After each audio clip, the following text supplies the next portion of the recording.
Hey, this is Randy at Mountain Air Farm. Alright, we're down here at the barn. We got our holes dug this morning. And what we're going to do is come out. It's going to be about 12 foot off the barn. That way these pins will be covered. And it just added another covered area there in the middle where we can do something. Also, it's preventing the rain from washing down in the Rain barn. from washing down in the barn. But yeah, if we can get the poles set today, I'm not putting them in concrete. I'm just Tamping them tamping them in. Putting cedar in. We walk down here and we'll go where we're doing the chicken coop. Okay.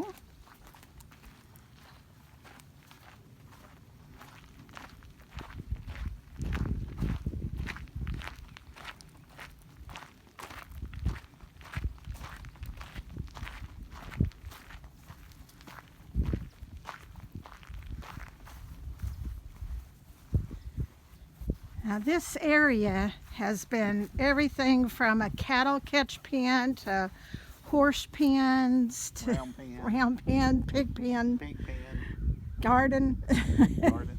That's going to be chicken run, our poultry. poultry. Poultry running. Yeah. That's good. Because there's going to be different stuff. All right. But Explain what you're doing here. We're going to have a little gate going in here. Right. That way, get in and out of the pen. But this will be a 10 by 10 chicken house on this side.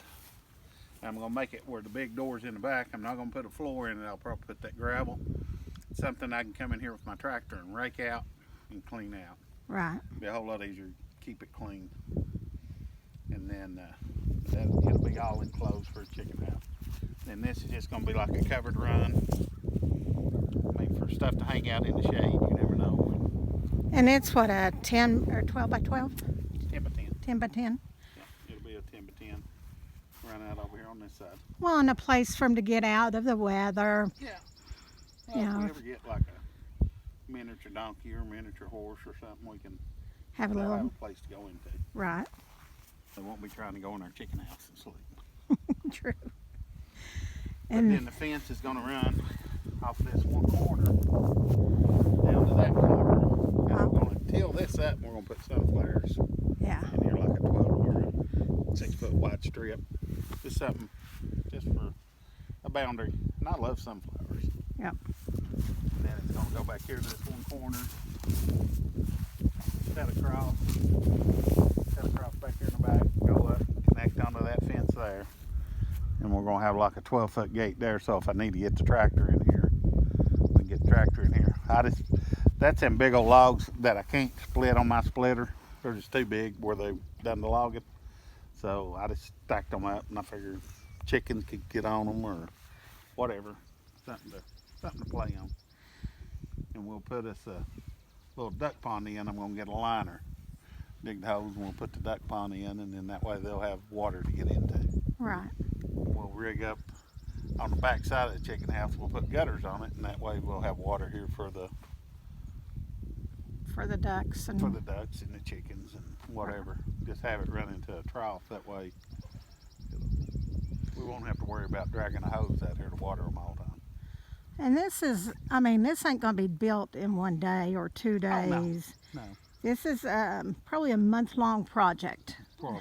And this is our personal project, so sometimes it has to be, Get on the back burners. yeah, it'll have to be suspended at little times, or maybe we'll only do a little bit at a time. Today, he's wanting to get all the poles set at least. And the cover over the barn is going to have to come first, because our barn keeps getting water in it and water in the stalls, and it's rotting the boards, and that's going to have to be done, because that's going to cause a major problem if we don't. But yeah, we can do that, and then eventually what I want to do is go off the back side. Going out there, we'll make it for the pigs. Right. I don't want to have pigs too. We'll let them run out there. When they're piglets, I'm going to have this fenced in anyhow, and I may go ahead and run an electric fence around the bottom of it and get them used to electric fence, and then we can put them out on pasture, put them different places on pasture. Yeah, and that's how we did our pigs before. And there's, There's nothing better than raising your own, pork or your own beef or your own poultry. I don't like to eat chicken, but we killed some at one time. We killed 25 of them, put them in the freezer. Teresa eats it, and we gave a bunch away, but it's just, I don't eat chicken that much.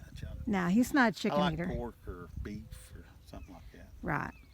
But, but the taste that you get from yeah, so your much better. own, you know what's in it. No, I was talking to a guy the other day. They actually raise beef and sell it. Like it's their cows that comes off their place. But Large. they went to a seminar, and they was talking about like manufactured beef, like you was to get from any big box store. The ground beef in a 2-pound thing of ground beef, they could be 900 something different cows in that one 2-pound lot, because they're in a big, big kill factory or meat house, and they're cutting up meat everywhere, and there's conveyor belts going into this main processor that that puts the meat in tubes or packages or whatever, and all this meat's coming in from all the different cows. You don't really know what's in it what's in it. or where it came from. I mean, it could all be beef, but you don't know. the The grade hamburger, of, your fresh hamburger you get off your cows, it tastes so much better because it came from one cow. right. That's where it came from. Well, and the grade of beef. Yeah. There is so, Now, if you go to your local farmer and you say, "Hey, I want to buy a cow from you, or I want to buy a side of beef or a whole cow or whatever," you pretty much know you're getting one cow right from that farmer, Right. and you're supporting that farmer. Well, and when you, like if he raises up or whatever and you buy it from him, and then he takes it to the slaughterhouse, it's got a number on it. Right. When you unload it at the slaughterhouse, they put a number on it. And that number stays with that cow from the process, from the killing it to after, when it's hanging, that number's on the cow. And you're getting that beef. They keep everything lined up, and they work one cow off at a time. They don't have a bunch of them coming in there. Right, So they work one cow off, and then that's your beef. right. And it's I don't know. I think it's better for you, Well, and healthier.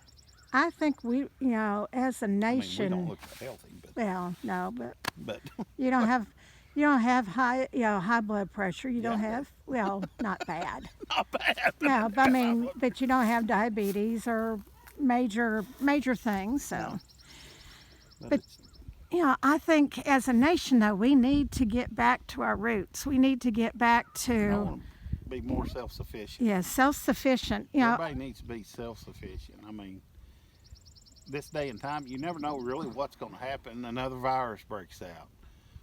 If you've got everything here that you're eating your own food, nothing's coming- contaminating. Nothing's contaminated. You know it's not because you grew it. Right. You And- know what went on it, and you know what went in it, and it's just so much better. Well, and you may be thinking, well, I don't have a big, farm. I only have a house and a matchbook size yard. Yeah, you still have. Most places are zoned for chickens. Right. A lot of them don't have. You can't have a rooster or whatever because of the noise. But most subdivisions are zoned for chickens unless Right. you're in the city limits. Right. You can just start out with a little thing. Raise rabbits. Yeah. You can raise rabbits are a good, meat source. They're Oh, fun and and- adorable and play with, but Oh, but they do taste they're still a delicious. good meat source. Well, and then also, I mean, and if you don't want to raise something that you're going to kill, a lot of people say, well, it had a face, so I'm not going to kill it. Well, you know what? Tomato plants don't have a face. No. You can grow tomato plants in a pot, Yep. on your back porch. You can grow,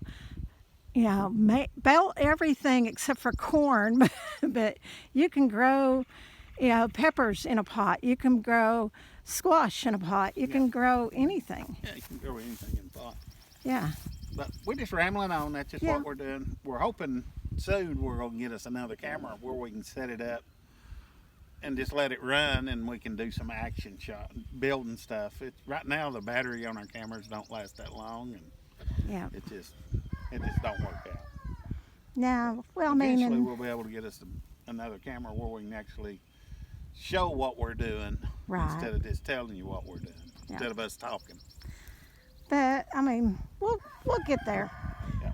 Now he's just showing you what we're starting today, and by the end I'll put another video out this afternoon showing you what we do get done by the end of the day. Now he's already punched all the holes, and so it's the point of putting the poles in and getting everything lined up, squared up, and ready. And it's just cedar poles. I went ahead and coated the bottom of them with oil. Just cedar, you can put it in the ground and it won't rot. It takes forever for it to rot, but went ahead and coated what went in the ground. Just keep the bugs out of it. Right. Fungus. So That's we're what. just gonna tamp them. We're not gonna set them in concrete. Right. So that is what we're doing. Yep. So we'll bring you back on this afternoon. We'll show you at the end of the day where we're at. So, well, remember to like, subscribe, and share. We love your comments and suggestions. If you have a question, please, ask us. We'll be more than happy to try to answer it. Make sure and hit that like button. Yes, hit that like and subscribe. Well, remember, as always, we love you. God loves you. Y'all have a blessed day.